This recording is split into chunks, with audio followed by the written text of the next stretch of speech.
Um, and Sir Jim has again graciously agreed to uh, participate and partner with the Because CCP because for I the. feel like they are ready now compared to the time that you were, asking us to do an exhibit with you. With the result of design for, somehow it's still rough around the edges, like I said, with Janelle's project. But you know, I think it's safe to say that we are ready to take the risk. This is a better batch. Is that what you're saying? No, I mean, remember several terms ago, you were already asking the same batch to do an exhibit. It's just that Oh, the creative typology yeah, part, yeah. they haven't really That's right. learned it. Somehow design for, I'm a little confident already that they can do it. Hopefully, but how we wish we can already proceed with the building project right away. However, we still have to plan because we're talking about the Burnham Plan, so there's planning involved. That's why we had to switch the content of Design 5 and Design 6 just for this purpose. Because it doesn't make sense, just for everyone's information, it doesn't make sense that we do the building project and then we plan Design 6. So we do the plan first. So yeah, so that's why I invited Sir Jerry, not only because he's the curator of that upcoming exhibit. Probably Sir Jerry can talk about the nature of that exhibit in detail later on. But I invited him to do the Burnham lecture. I have a background of the Burnham Plan on Manila, but there's no better person to discuss it other than Sir Jerry because he's really passionate about history, and I think he has more trivias to share and other additional information useful uh, that will benefit everyone, including myself. So yeah, maybe Sir Jerry, you can talk about the kind of exhibition that you are planning. Hold on, ah. Hi, sorry, Sir No. Jerry. Hi, Aina. Yes. Meron tayong guest, si Aina. Aina. Sorry, Aina is with CC. Okay, Hi, nagulat sir. ako eh. Okay, sige. Yeah. All right. I'm asking her to assist me because wala lang, just in case Okay. I get the glitches. All right. But yeah, Jim, I just want to maybe share with the group that this idea of having an exhibit on Daniel Burnham has been in my head for a lot of years already. And I remember even before your batch, there was already a batch, I think ahead, or if not two batches ahead, that already did buildings that were guided by the principles of Burnham, as assigned to them by Sir Jim. And I juried for that project, and I thought it was quite interesting.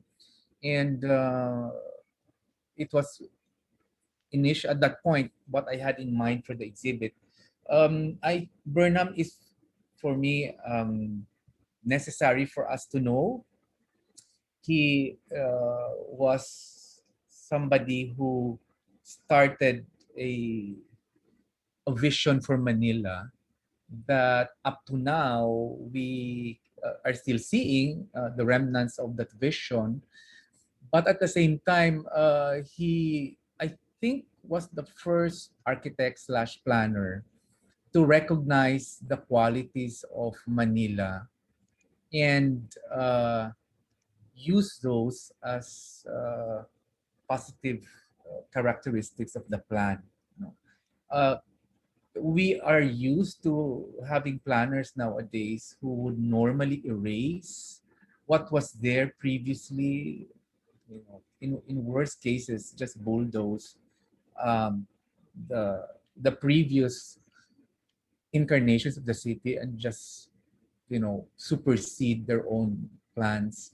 And I find Burnham remarkable because he recognized uh, the aesthetics and the pleasing parts of not just the city physically, but our culture and also the history. When Burnham went to the Philippines, we were already nearly 400 years under the Spanish, and so that influence of the Spanish colonial government in our architecture and town planning and the way the cities were laid out were already quite established. So but I find him e- essential for us to know because there are certain elements of what he was proposing that I feel are still important. And in the past nights, because I've been reading up about him, reviewing him again, it brings me to the pandemic that we have right now. And some of his proposals, for me, it's like coming back and uh, haunting us. Uh, there are certain elements of the city that hasn't changed. The climate, the fact that we're by the bay, the fact that we have a river next to us, and esteros, which unfortunately um, 80% have been covered up. But nonetheless, the major parts, the natural parts of the city has remained. And but with the pandemic, the fact that we've mostly turned our backs against these natural elements in terms of how we design our city, how we designed our cities, is now coming back to haunt us. Now, I'll explain that later. So, okay, I have a short presentation, only 21 slides, I think, 21 slides, which for those of you who have been under me is considered short. Uh, but because Burnham is too big for us to digest in one go, I'll talk to Jim. Maybe I can do a second lecture for as we go beyond Sure, sir. Burnham. And when we now go to William Parsons, who was the assistant that he left behind in Manila. So, okay, so then the exhibit that we're planning, so finally I'm pushing through with it. Um, in spite of the lockdown, it is going to be initially a fully digital exhibit, meaning I will put it up on online platforms and share it with as many people as possible. I like to see the lockdown for its positive uh, elements, the benefits of the lockdown. We may not have immediately the physical exhibit, which I had been doing for the past 5 years in CCA, but we will do this first online. I'm creating a new platform for this, and I am hoping that we'll be able to share this internationally. I think there are two things that are going for us. First is Burnham, which of course is iconic when it comes to city planning. I think any architecture school or student would have Burnham as part of their teachings. The other element that we have going on for us is Manila, the city of Manila. I believe that Manila, in spite of its perceived ugliness and density and all the negative elements, negative aspects of Manila that we've come to hear ever since, might be, we can shift the way we look at Manila. I mean, after all, it's the city where we live, it's where Benilde is. And I believe that Manila is an interesting study for urban design, or not design, maybe not design, of an urban center, a megalopolis, which is defined as a city that has more than 20 million people. Yeah. And if you go beyond all of this, you know, um, the bitching and the complaints about Manila, maybe there is something there that is worth looking into. And I believe that there is an international audience that would be interested about Manila. If you go online, even, there's very scant resources about Manila that if, for example, you're a student in America or in Europe or even the parts of Asia, then you'd be interested to know about Manila as a city, not just as not just nostalgic, looking back at the past, or not just about the political elements, but Manila as a space and a place in 2021, in the 21st century, in the middle of a pandemic.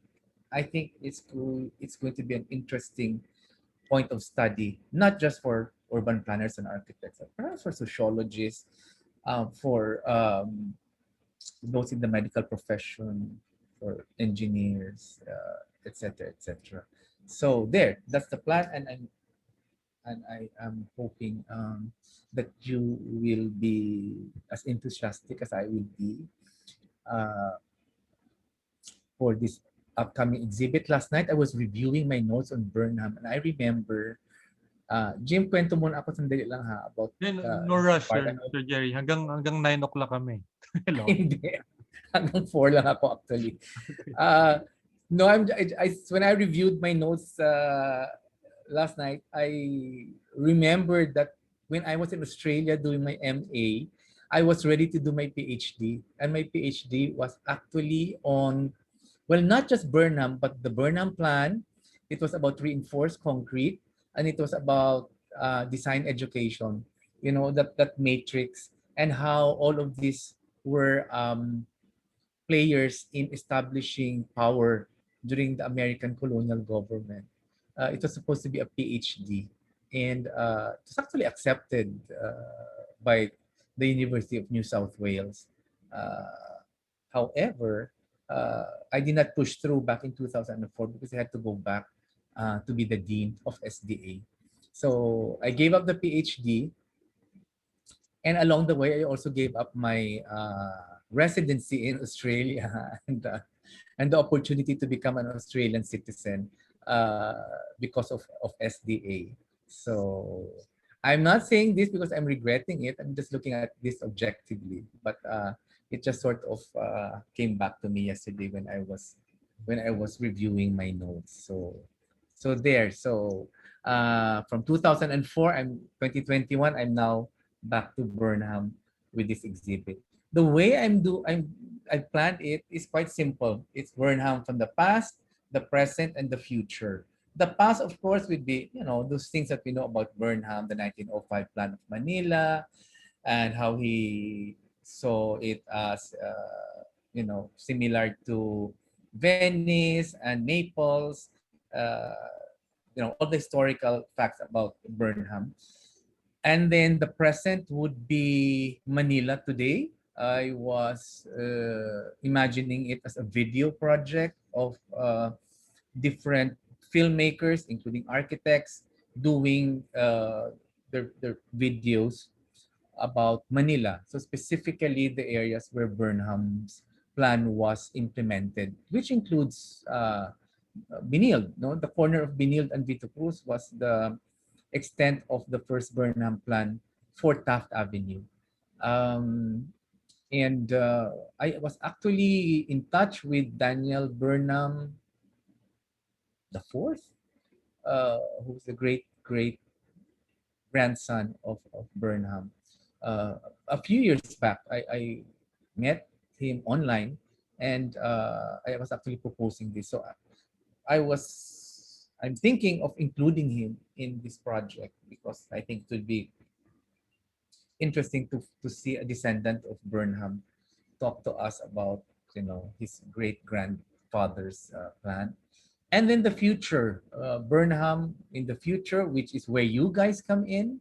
You are going to propose how the city would be, uh, maybe as a response to Burnham's plan, maybe as an improvement to Burnham's plan, maybe a revisiting of Burnham's plan, uh, which would, make us examine how since 1905, now it's 2021, that's nearly 96 years after, correct? And uh, we're that is where you're going to be. But in the physical show, you will be right in the center of the gallery. The long wall behind would be a series of screens showing Manila today, like how gulo it is. And I want maybe multiple screens, and each screen would have a different director and showing a different aspect of Manila. And then before that, as you enter the gallery, which is what I usually do, I have a division, will be the Manila, the Burnham in the past, no? But you will be right in the center. Now, because it is digital, I believe that your works will be more up front and center, because it's digital, and you guys know all of the razzmatazz and the magics and the whistles and bells to make it a really compelling exhibit.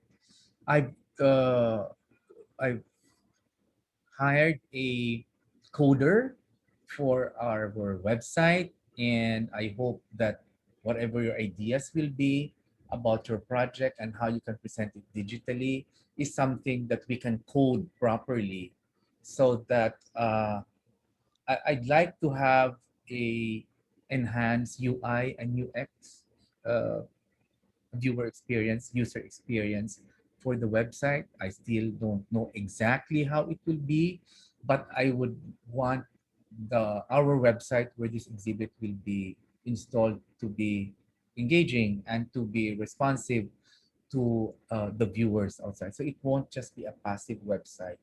I don't know. We'll have chats. We'll have dialogues, presentations. Um, uh, we have um, videos and film premieres that we can do that, etc., etc. Because nowadays with the pandemic, and because it's now digital, it's time to show what we can do. And I think that Benil is the best school to do all of this digital stuff. So on my part as CCA, I will provide the platform. I will provide uh, the manpower as much as I can, to be able to show your works off properly. So there you go. Okay. So Jim, can Yes. I do screen share? Yeah, it's already enabled, sir. So okay, sorry. Okay.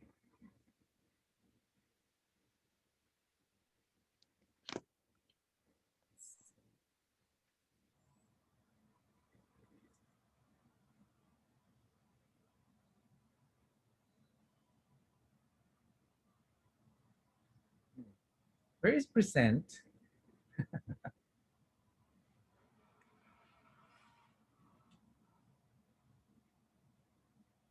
It's on It's on the the upper upper right right, hand. sir. Right. So there Beside you go. share. Hiding. Why did I put it there? Anyway, so this is stuff on the Burnham Plan. This is small poster that I did. So uh, this is the 1905 plan of Manila, which I will explain later.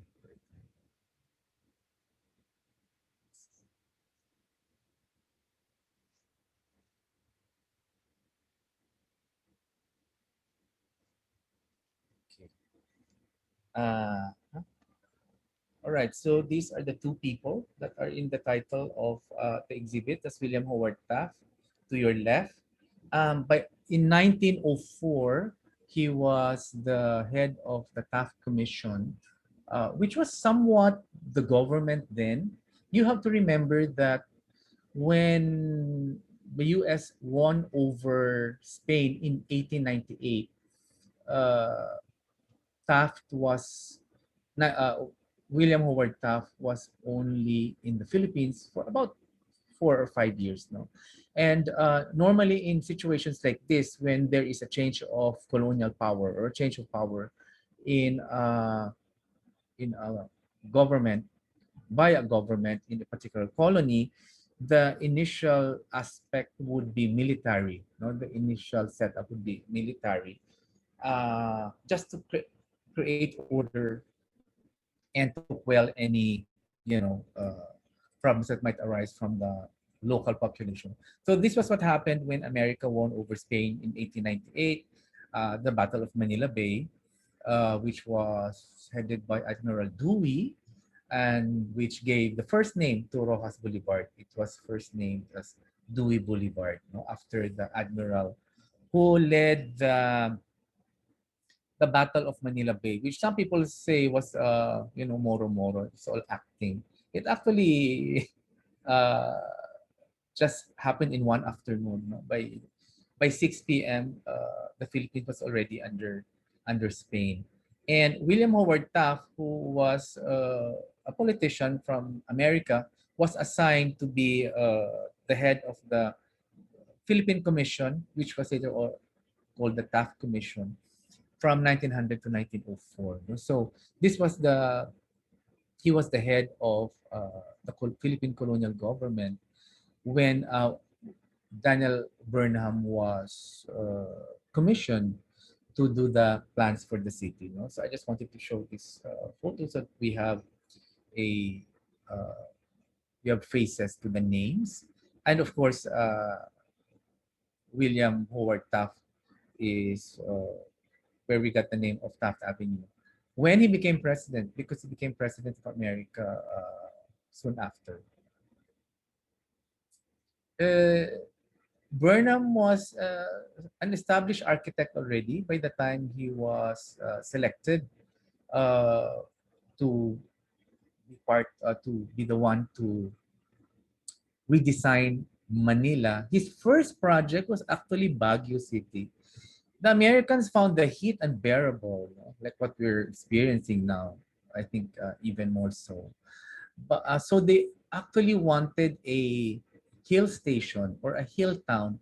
A hill town was established first by the British in India. Again, to escape the heat, they would go up to the mountains and establish,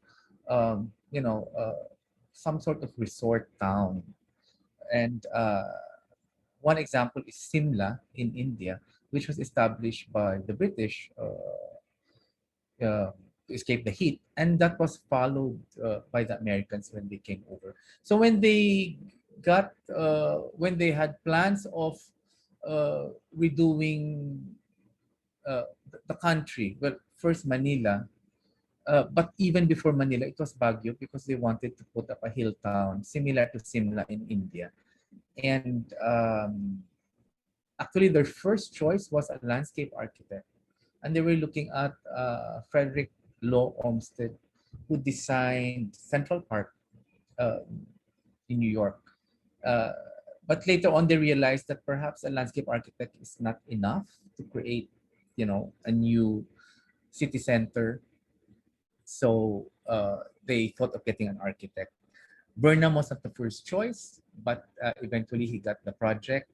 Um, and the colonial government decided that aside from Baguio, they also wanted to redesign Manila. Okay, so by this time, Burnham was already famous. He was one of the biggest architects in America. He was based in Chicago, and so this Rourke building in 1898, which he designed, is in Chicago, and the Flatiron building in New York, which I think most of you would be familiar with, is still existing. Well, both of these buildings are existing. And so Burnham came from the late 19th century, which was a period in architecture that was shaking off the remnants of neoclassical revivalist architecture of the 19th century. And because this is America, this was the new world, um, this this was seen as modern uh, architecture already at this time. So Burnham was one of those who espoused modernism, uh, and in Chicago, which at that time was also seen as the center of modernism in architecture. In 1901, he had already designed the mall in Washington, which is where you find now the the White House and the Capitol. So this was his design for Washington. And you can already see here his stamp, uh, in particular the radiation of lines coming from a civic center or a defined center in the city. No, so it wasn't just a a plan of grids, which was common in most cities during the time, and also in Europe. Grids in city planning has been around since the Greek period or even earlier. But this time, uh, Burnham was espousing the idea of creating boulevards that would meet at a particular point and then from that point radiate outwards in multiple directions. And so you can see that here already in the Mall of Washington, and later on we will see it again when he designed Manila. So this is the mall, and this would be the capital. This would be the big lawn, and this would be the civic centers, including the Smithsonian. This would be the pool, and I think this would be or this one would be the Lincoln Monument. No? So it's actually an open space that was espoused first by the City Beautiful movement, which I will explain later. He also designed, somewhat around the time of Manila, San Francisco, and he did not yet finish San Francisco when he went to Manila, uh, but he finished this soon after. And the characteristics of the bay in San Francisco was, I think, quite. He was pleased with that. That when he reached Manila, he also realized that there was also a bay, because Burnham loved the water. He recognized the pleasing and pleasant qualities of water for the inhabitants of the city. So, so if you can see here again, you have here the radiant, the rad, this one, the beginnings of the radial axis that he would eventually propose also in Manila. He finished the San Francisco plan after he finished Manila, because he went to Manila in late 1904. Another This is another city. This is Cleveland. This is Cleveland, also another city that they planned, and in 1903. And so you can see here again, there's a mall. When you see the mall back then, it was a big open space, a park that is dedicated for public use, dedicated to the people, and then surrounded by the important buildings of usually government, civic buildings. And then, it would normally end in an open space that would be looking towards the bay or a lake in the case of Chicago. Uh, Cleveland was the least realized of all of these buildings. I'm just showing this to you so that you'll know that even before Manila, um, Burnham was already planning major cities in America. And this is Chicago, which came after Manila. But again, you can see the characteristics of the radial plans, of grouping blocks, city blocks, and creating transport systems that will make it easy for people to navigate the streets and the city. This is the lake of Chicago, and this is Lakeshore Drive, which is still present now. It is, and this is also the mall of Chicago, and this is the groupings of civic buildings that again is part of his formula for planning. if you go to Chicago, or for those of you who have, you'd be actually surprised when you go around the city, especially if you traverse Lakeshore Drive, that it is somewhat familiar. The feeling is familiar, and it's because of the way Burnham planned Chicago similarly to Manila. So it's like a deja vu feeling when you go there. Okay, so the City Beautiful movement was somewhat the template that Burnham used. This was a reaction to to how cities were towards the end of the 19th century. You remember that towards the end of the 19th century, there was an exodus of people towards the cities because uh, of the demand by the factories for labor.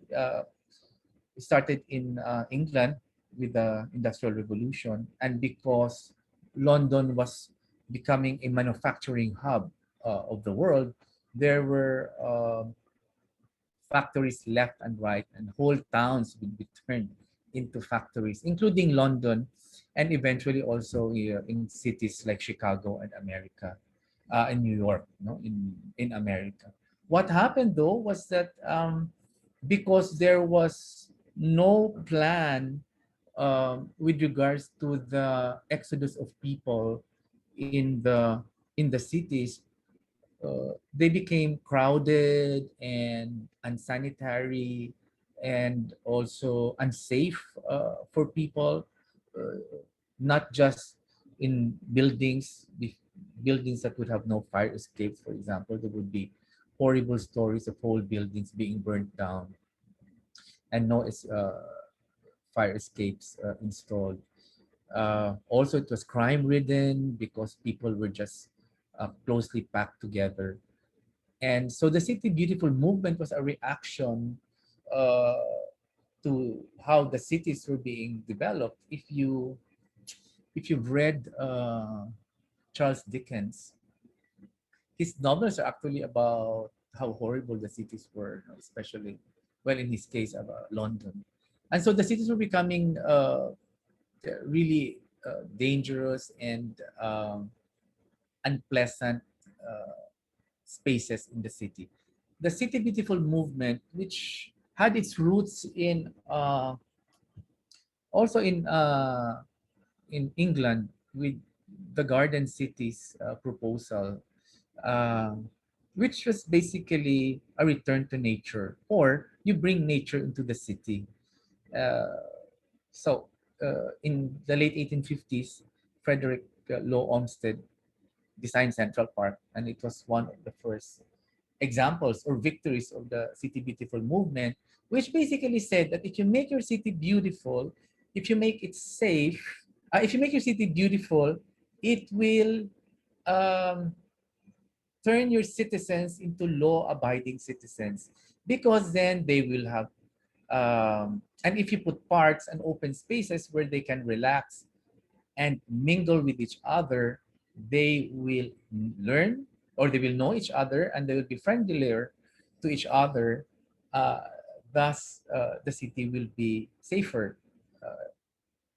Today, it may seem like an innocent proposal, but at the time, it also had its benefits.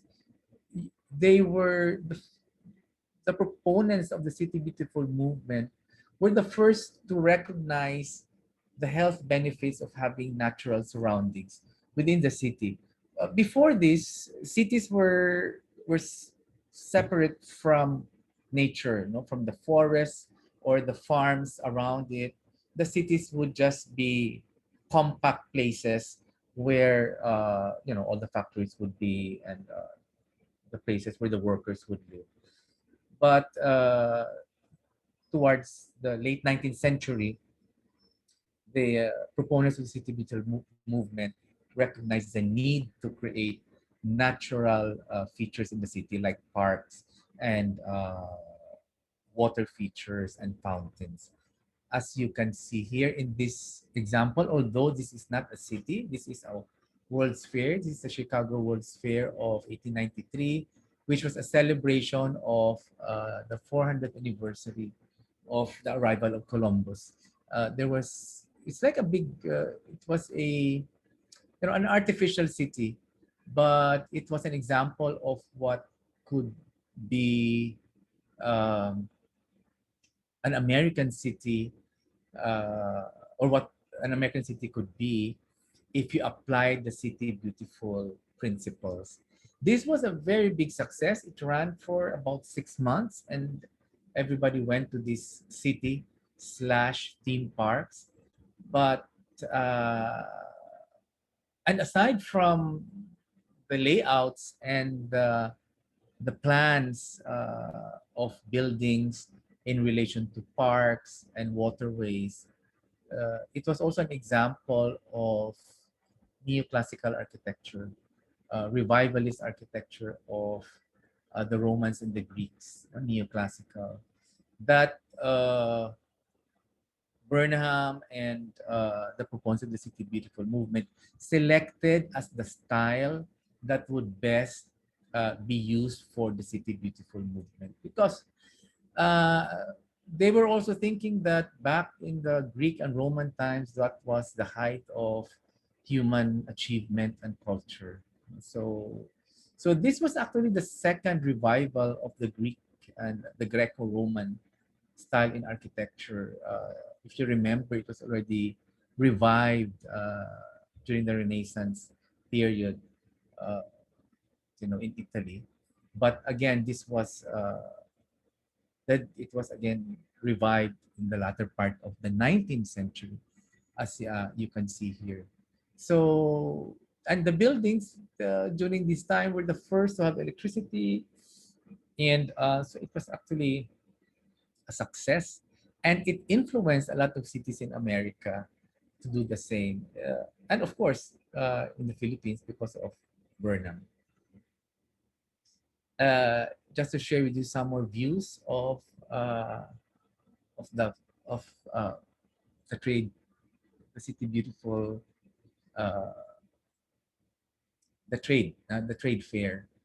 That time you can see here that there's fountains and water features, and monuments, elements like monuments would be where Burnham would propose the streets to radiate from. So there will always be vistas, and also the City Beautiful movement recognized that when you design a city, it is not just for industry; it should also be for people. So you put amenities that would be beneficial to the people. So this was also followed by Burnham with Manila. Okay, so the primary goals of the City Beautiful movement was to enhance urban areas and make them cleaner, and then public buildings that reflect, as I said, Greco-Roman architecture, streets lined with trees, and then landscape with public parks, fountains, and statuary. So this is a view of the mall of the Washington Monument, and there's the Potomac River at the back. So these qualities of land and water was actually also present in Manila during the time of Burnham. So if you can imagine, when he saw it, he probably thought, well, my formula of the City Beautiful movement would work very well here in the Philippines. So, okay, so this is the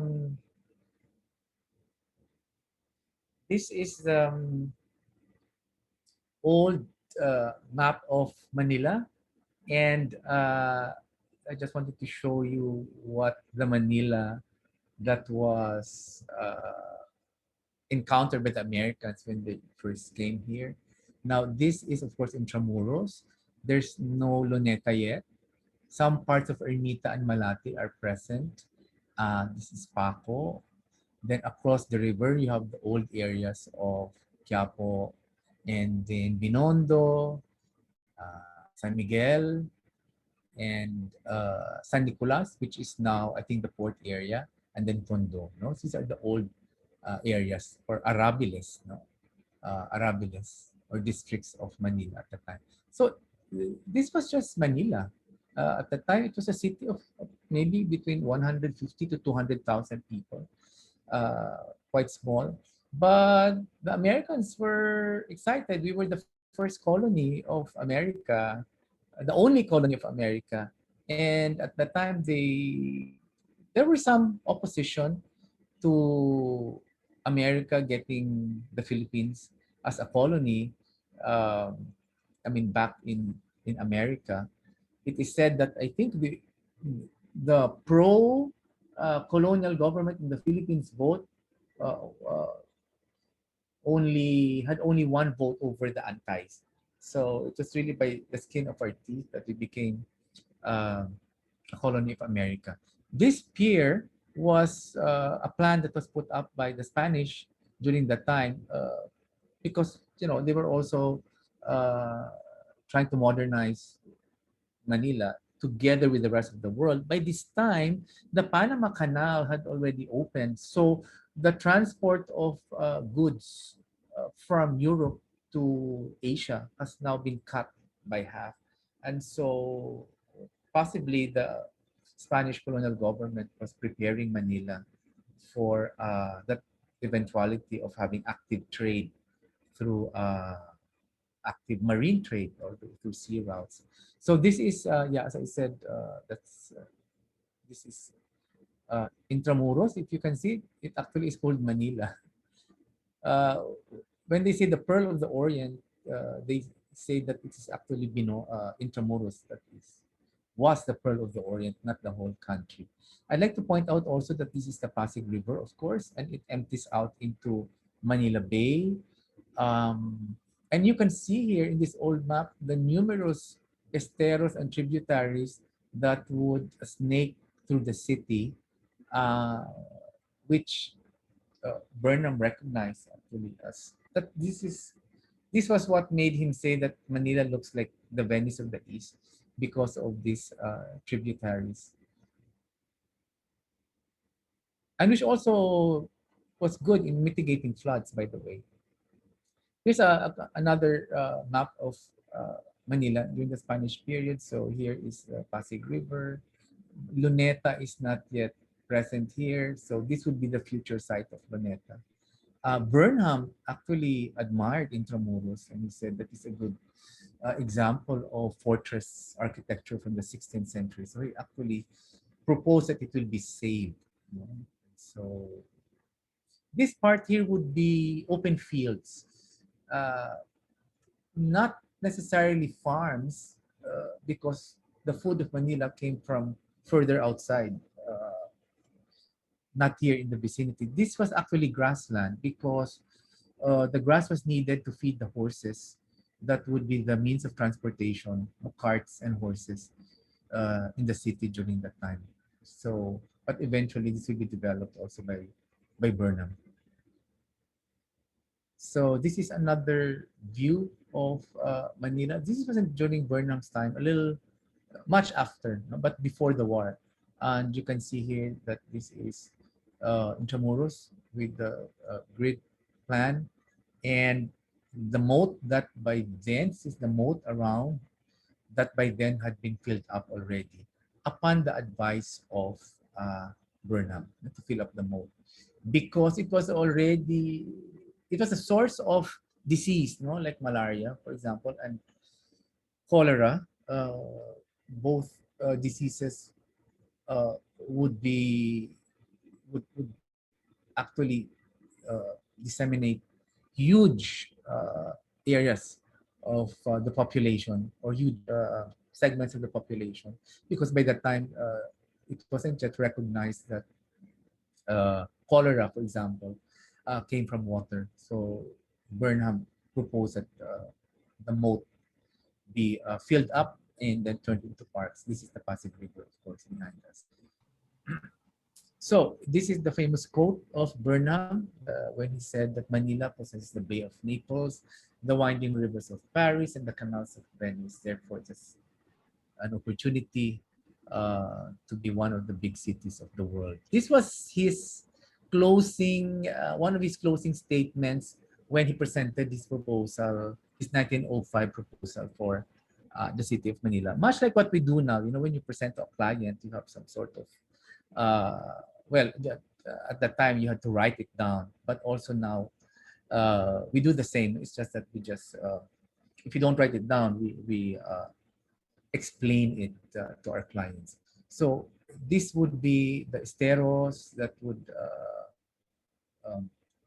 be found all over the city, and these karumatas would be, well, floating markets.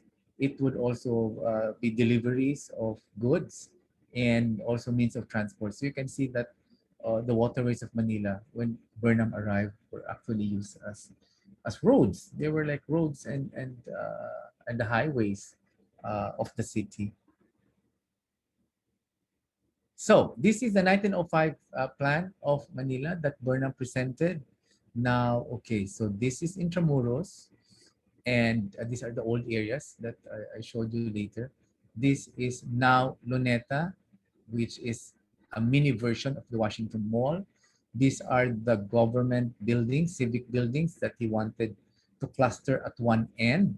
And these are the other civic buildings that he wanted around this open park. And then across it is another park. Uh, and then traversing it would be a boulevard, much like what he did in Chicago and in San Francisco, that would connect Manila to the southern parts of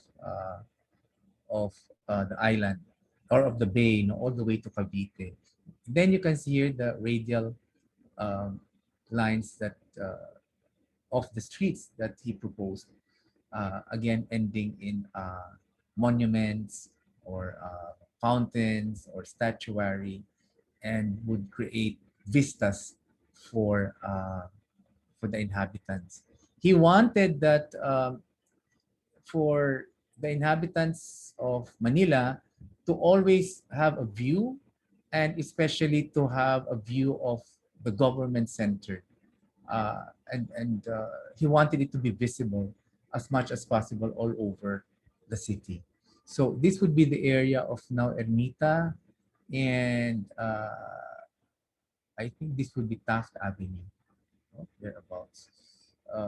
Ending in, I think somewhere here would be Harrison, Harrison, or this one, thereabouts.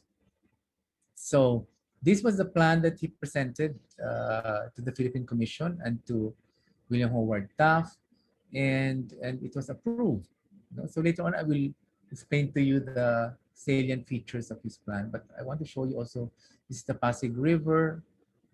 He actually wanted the Pasig River, the banks of the Pasig River, to be used, and that he was proposing that if they are under private ownership, they should be taken back by the government, and this will be turned into uh, green belts, you know, or green belts of sort. Green belt, no, not the mall. So the green belts would be strips of greenery that would line rivers or roads, no, as in the case of Dewey Boulevard. So these are the proposals that he did in summary. Uh, I'm going to elaborate later if we have time. What would be the salient points of these general proposals? But the number one was the development of waterfront and location of parks and parkways, so as to give proper means of recreation to every quarter of the city. So here is a view of what he proposed of Burnham's plan, and this is where the Quirino Grandstand is now. But you can see here that this used to be uh, when he arrived in the Philippines, the tradition of the paseo or the afternoon stroll by the park was already done by the Spanish.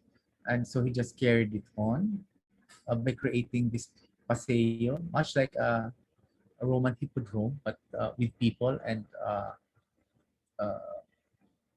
carts, carrozas.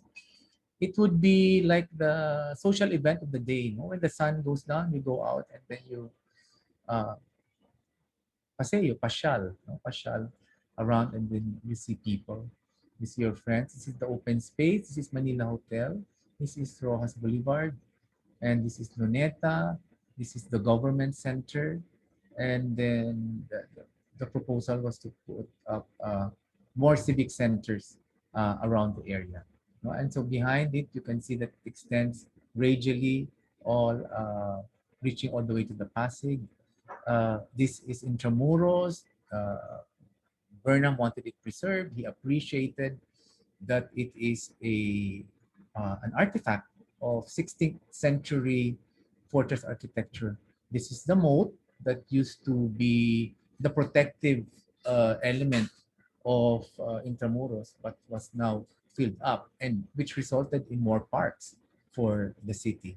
Uh, Remember that in the City Beautiful movement, parks were essential in the formula. This is a view of the boulevard for the war. So you can see here that the bay is visible and to the city, and has been improved, widened for the enjoyment of the people. This is the green belt part. It's like a strip, a wide strip of greenery that was not constructed on, but would be given to the people. Burnham believed that when you create streets, it's not just for cars, it's also for people. So, uh, yeah, makes you wish that our government officials would have the same thought. Okay, so these green parts are the open areas that Burnham put up. So there are these fields here behind, which he proposed to be parks. This is the Luneta and the parks here, and then the Paseo that I was talking about. Well, we did not make this green anymore because this was already existing, but these were all parks as well. And this was also developed by Burnham. In his plan, these are docks for ships, and before the war, there were already cruise liners that would visit Manila regularly. And it was quite a popular stop for tourists during that time. So you see the Ermita area, um, which has been improved on by Burnham. You can see the radial lines of the streets that would then meet at certain points and then radiate further, and then meet at certain points and radiate even further. So you have these vistas, and you have these points of interest that would, if Burnham had his way, would be fountains or monuments that would give civic pride to the city. So this is the government center, and I think only two buildings were put up because the war happened. This I think this one was put up. It was proposed to be. It eventually turned into the legislative uh, building of the country, where the Senate and Congress was. So Ermita then already had some grid um, layout, but Burnham's superimposed this radial layouts uh, to the area. And again, the city was oriented to the bay, to Manila Bay. Burnham saw that as a wonderful feature of Manila, and so he used it, and he proposed that uh, it would be available for free to the people. Uh, I don't want to say that it would be like the Dolomite Beach now, but somewhat like that. Somewhat like that. I think the Dolomite Beach is a little bit too late, but Burnham saw the city, the bay, as a wonderful feature of Manila. However, there would be a lot of reclamations after Burnham. and extensions of the city. You know, especially in the area of Taft, the whole the area of Vito Cruz, sorry, the part of the CCP is already reclaimed land. I think we all know that. So, but nonetheless, Burnham recognized that the bay was great, great feature of the city. This is the other plan of Burnham. This was his sketch of the boulevard that would go all the way to Cavite. Cavite back then was where you would build ships, you know, during the Spanish period. The Spanish were very good uh, sailors and shipbuilders because, of course, that's the reason why they reached the Philippines in the 16th century. They were good in traversing the oceans, and so the way that they looked at the islands was really uh, through marine travel, inter-island ship travel, which is not the same with the Americans. The Americans are generally it's a landlocked. They are landlocked people. The country is landlocked. It's big, massive land, and only on the sides do you see the ocean. But Burnham still recognized that if you connect it to, you have this wonderful uh, drive uh, from the city center all the way to Cavite. Unfortunately, this was not realized. I think it was only up to here. This would probably, I think, Visto Cruz, where we are now, or here. I think this is Harrison, which used to be a park, no? And so it was only up to here that was constructed, and this was not realized. And now, of course, it's all been reclaimed. So it's not anymore what it was during the time of Burnham. Number two, the street system securing direct and easy communication from every part of the city to every other part. So it's interconnectedness. No, as here is a closer view of Ermita. So you have this is Taft Avenue, and you can see here that these radial lines actually connect. If you don't have this, and you're coming from this point, you'll have to traverse and go in these directions, to be able to go to where you're going in a grid plan. But because of the radial plans to cut across some of those streets to be able to reach uh, and go through the grids without having to go through so many intersections. And this is a view of this is already a new photo, of course, but I just wanted to show you the moat that was filled up by Burnham, or proposed by Burnham to be filled up. Okay. And location of building sites for various activities. This basically means zoning. So you zone particular areas, and so this is Taft Avenue. Of course, is Manila City Hall, but across here it would be where, and this is the post office.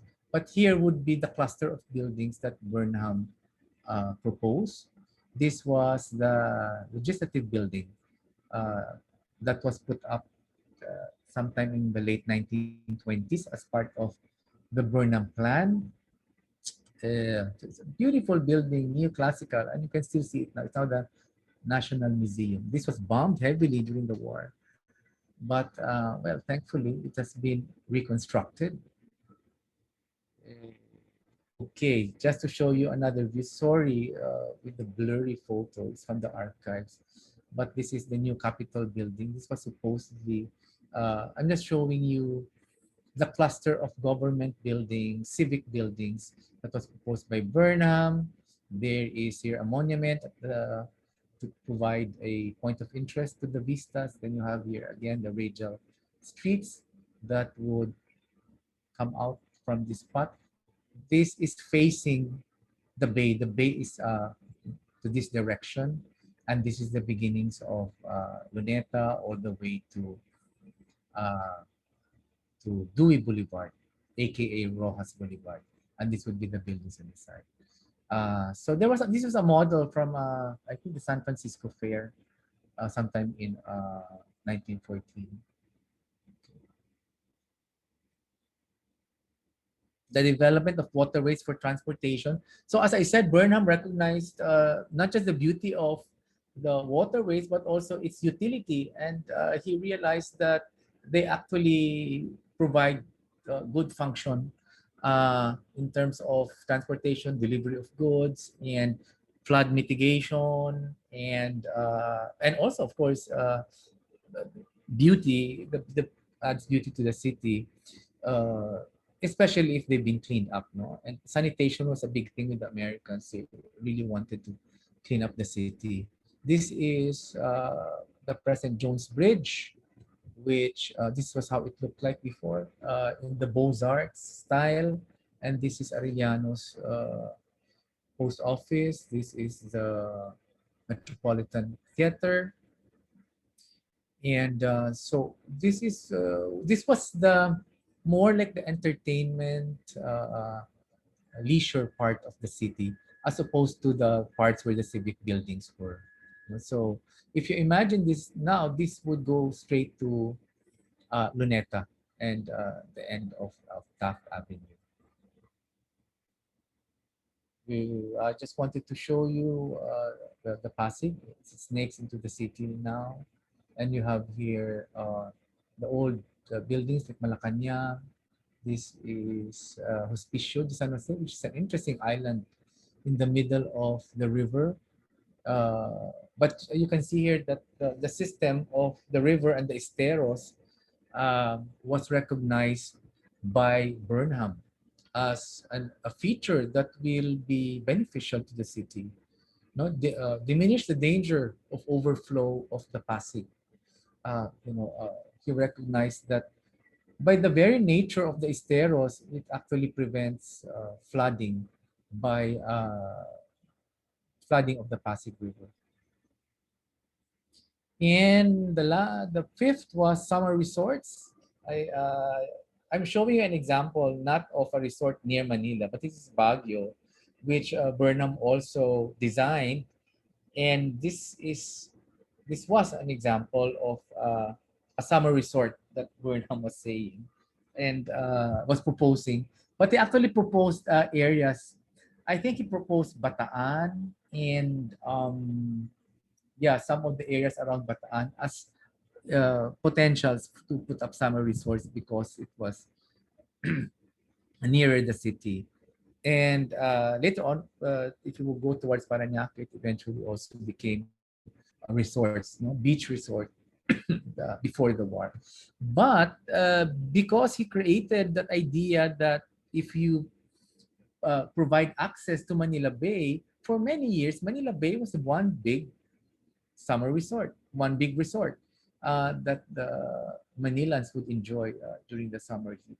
I still have friends who remember that their parents would tell them that in the afternoons, if you live near Vito Cruz in front of Harrison Plaza, and if you have a house there, you can actually walk in the afternoon and swim on Manila Bay. So yeah, the bay was one big resort. So this is the summary of Manila, some points. So a civic center, grouping of cultural and governmental institutions near the bay or zoning the city. Major public buildings, not in the neoclassical style, but formally arranged. Okay, I want to explain this maybe in the next session. The neoclassical vocabulary of the late 19th century was not carried fully by Burnham to the Philippines because he recognized that we are a tropical country and therefore the neoclassical tenets might not work for us here. Special considerations due to the tropical climate, which I think is great to recognize the need to open up spaces, larger windows, loggias, and porches that would let in the breeze and at the same time stop the glare of the sun and also the rains. Efforts to accommodate the manyan ambiance in the Spanish-Philippine tradition. Uh, he found out that in the Philippines, people rest after lunch. You take a nap and the city opens again, maybe at 3 o'clock or 4 o'clock when it's not so hot. So he recognized this, and so He thought that if you design your buildings in the same way, that it can provide shaded areas during the hot times of the day, uh, you don't have to stop working by that time. Uh, Before that, the Spanish buildings had smaller windows, no, not, and very small, very few open areas for uh, the inhabitants to enjoy. Space along the river for and seashore for private clubs, and hotels, and public use. As I said before, even the banks of the Pasig River, Burnham recognized as potential for putting up green belts for the people to enjoy. Improve public facilities, so civic buildings, open spaces for the public, transportation, and ease of moving from one part of the city to the other. The one criticism of Burnham, though, was that he did not think of other elements of society. That, for example, for public housing or low rent housing, and then bringing nature in, fountains of water, parkways along the waterfront, preservation of the system of canals, streets conforming to the natural contours of the land, which Burnham didn't really have a lot of problem with because Manila was generally flat. No, it was gently sloping towards the water, so it didn't really have to uh, tamper uh, a big part of the city. And then a street system with diagonal streets radiating out from civic centers. Yeah, that's what I explained before. And so there you go. This is again, the 1905 plan of Burnham. And that's it for today. Uh, I hope you like that. Yun lang, And hindi naman.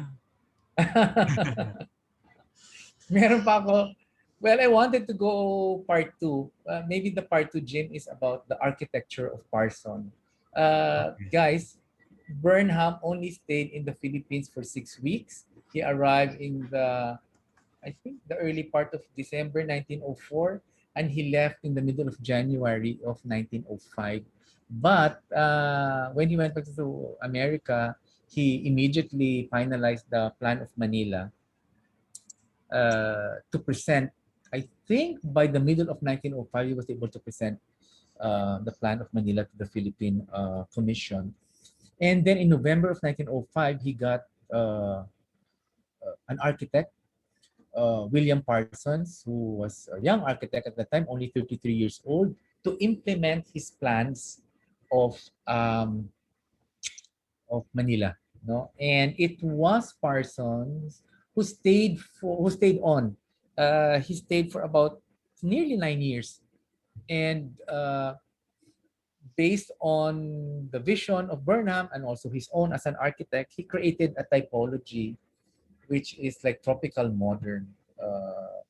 With a bit of Spanish influence, which is what we see today in buildings like the PGH, Philippine Normal, which is a marriage of Spanish style architecture with capitel windows and tile roofs, and the modern proposals of Burnham, which would be reinforced concrete with reinforcement with bars because of earthquakes, and but plain facades, uh, very minimal decoration, still having the elements of neoclassicism like columns and pediments, but in a simplified version, and combined with arcades, no, a lot of arches and porches and loggias for shade.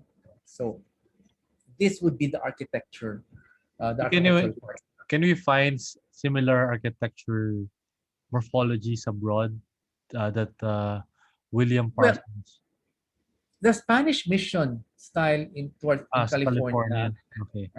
and Texas would be, I think, the closest because of somewhat the similarity of the climate. Is it Uh, what Parsons introduced to us? Is it something that you can say very unique to the Philippines? I think so. I Okay, so think so. it's kind of frustrating that it didn't develop and it didn't become very popular, no?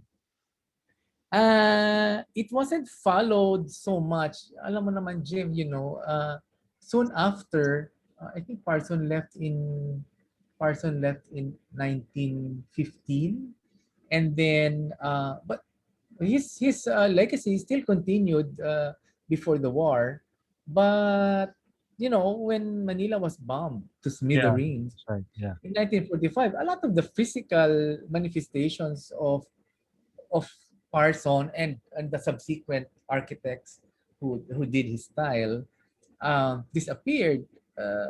So after the that's war, true. it was like Yeah, if you're an architect after the war, you probably didn't know where to begin. But I think I still believe that elements of Parsons' proposals for buildings following Burnham also uh, are still very much relevant, and especially today with the pandemic when uh, the need for open spaces is now necessary. We're seeing enclosed air-conditioned spaces as actually, you know, uh, you can get killed if you're in those areas.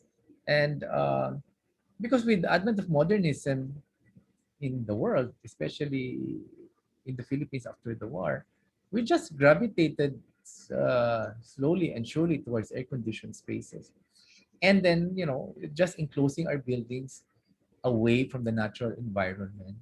yeah. I Uh, remember you mentioning in one of our informal chats, like you were looking at the skyscraper in the city, and then you were saying, "Where are our balconies?" I think you just went to Singapore. We're in.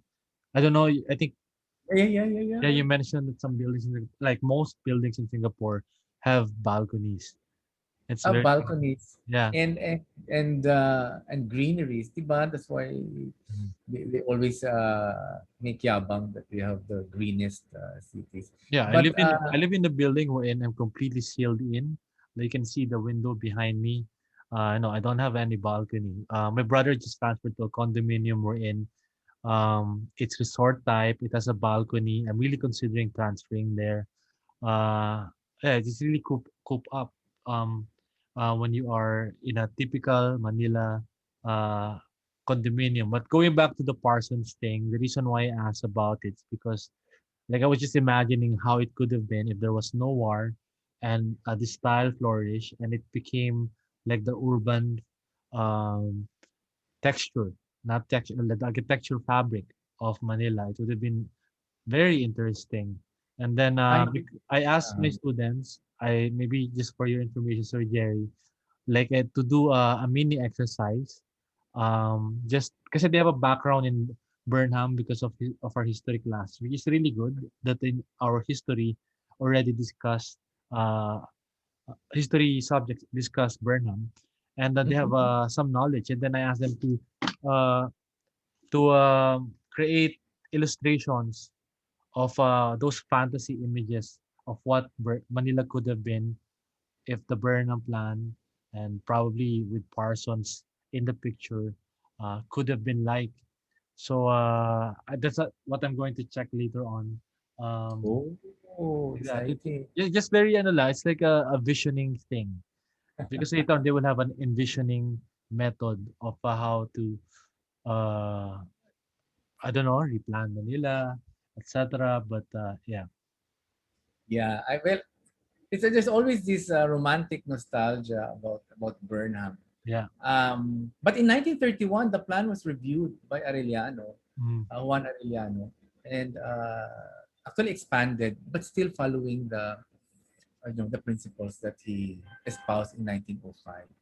yeah. So Like so yeah, like I'm trying to imagine how the Japanese have evolved their architecture, and we're in us. Parang there was like well, we shifted towards modernism. That's where we are now, and actually, we lost the sensitivity to the climate, to the uh, yeah, and then it's just that I'm just imagining Parsons' ideas, very tropical. Yes, there's some hints of the Western architecture, but still the sensitivity is there, and transposing it to what Vietnam is doing now, probably if you just were able to bridge the two without any interruption and the sensitivity is there, it would have been really interesting to see what that development could have been.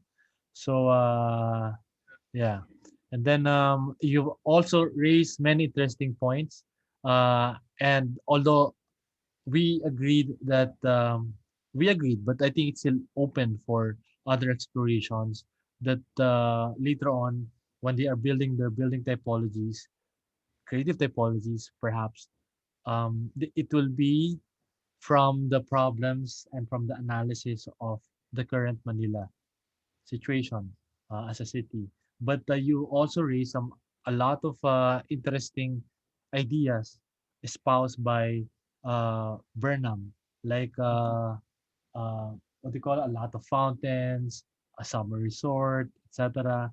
And then those ideas is already like it's already stealing my imagination about what kind of typologies uh, that can be developed Yeah.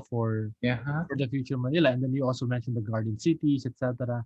Those some of those ideas are still applicable, which I think is have a lot of potential in terms of building a typology that will create that stimulus or or yeah stimulus basically. Well, yeah, I really think that because of our climate, we can really turn anything into a garden. In the Philippines, you just put anything on the ground and it will flourish. That's the Mm. gift that we have in our country. So I feel hopeful that maybe, at the very least, increase, greenery in the area, Mm. which we're now realizing we badly need, as I said, especially in the pandemic. So what you mentioned, Jim, of that feeling now that you're cooped up inside a balcony-less unit is it has now been emphasized more with the lockdown because a lot of people are realizing that if you just stay inside a condo with no access to open air and sunlight, it actually affects affects uh, your health and your psyche. So hopefully we'll see changes in the way we design our building. Yeah, Of course, when we go higher, then that's a different I think uh, it's more story. challenging. Although It's not really impossible. I'm not historically um, versed when it comes to design vis-a-vis development because I think abroad they value open spaces so much. You mentioned about the balcony, Singapore, etc. It's just that in the Mhm. Philippines, everything has to be sold. Now even the balcony has a price tag, so Exactly. it's an additional challenge for future designers, including myself, including us. Uh, if we're given the chance to design buildings, skyscrapers, etc., uh, to what do you call it to include the cost in in the design of the balconies because if you include the balcony then you lose the interior space. That is the variable that the Philippine developers are working with now. But I've Yeah, yeah, but the value that you get from having a balcony, I yeah, think far outweighs and the cost. I've It's seen worth it. I've seen some developments already. I don't want to mention particular developers. The one at where my brother lives now, it's done by DMCI. Although I'm not a fan of DMCI when it comes to Torre de Manila, but some of the what do you call it? Their developments in Taguig. Yeah, It has a lot of open spaces, big balconies, etc. So I really commend them for that. yeah, yeah. That's good. It It's a it good is really development. more tropical. Yeah, yeah. So, okay, now, yeah, if they have any questions, I can also, well, not now, but Jim just tell me if, Oh yeah, guys, if maybe if you have a question or questions, just, I don't know, send it through Jim. I'll try to answer it.